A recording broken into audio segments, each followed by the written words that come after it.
Hi, this is how it works from Chapter 5 of the Big Book of Alcoholics Anonymous, starting on page 58.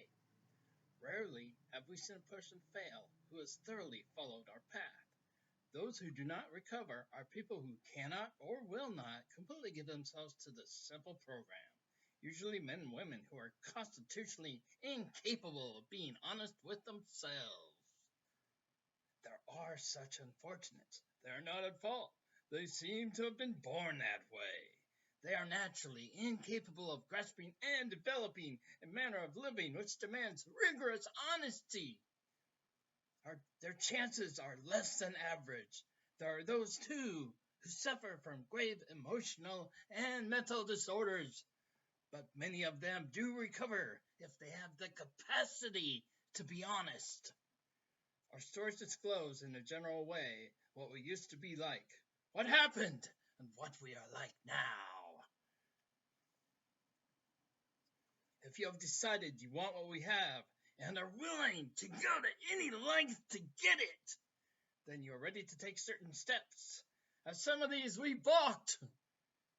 We thought we could find an easier, softer way, but we could not. With all the earnestness at our command, we beg of you to be fearless and thorough from the very start. Some of us have tried to hold on to our old ideas, and the result was nil until we let go. Absolutely! Remember that we deal with alcohol, cunning, baffling, powerful. Without help, it is too much for us. But there is one who has all power. That one is God. May you find him now. Half measures availed us nothing. We stood at the turning point. We asked his protection and care with complete abandon. Here are the steps we took, which are suggested as a program of recovery. 1. We admitted we were powerless over alcohol, that our lives had become unmanageable. 2. Came to believe that a power greater than ourselves could restore us to sanity. 3.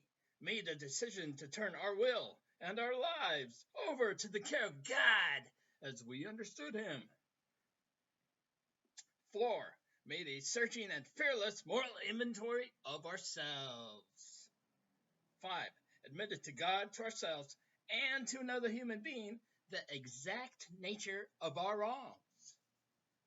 6. We're entirely ready to have God remove all these defects of character. 7. Humbly asked him to remove our shortcomings. 8. Made a list of all persons we had harmed and became willing to make amends to them all.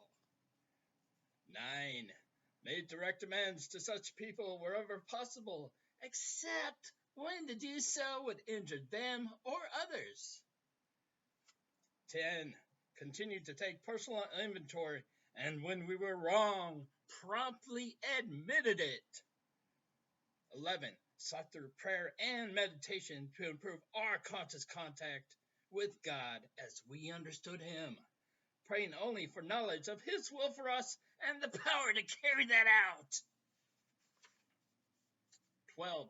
Having had a spiritual awakening as a result of these steps, we tried to carry this message to alcoholics and to practice these principles in all our affairs. Many of us exclaimed, "What an order! I can't go through with it." Do not be discouraged. No one among us has been able to maintain anything like perfect adherence to these principles. We are not saints. The point is that we are willing to grow along spiritual lines. The principles we have set down are guides to progress. We claim spiritual progress rather than spiritual perfection.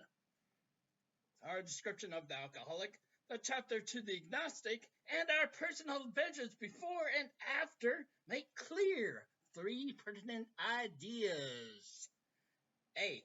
That we were alcoholic and could not manage our own lives. B. That probably no human power could have relieved our alcoholism. and see that God could and would if he were sought.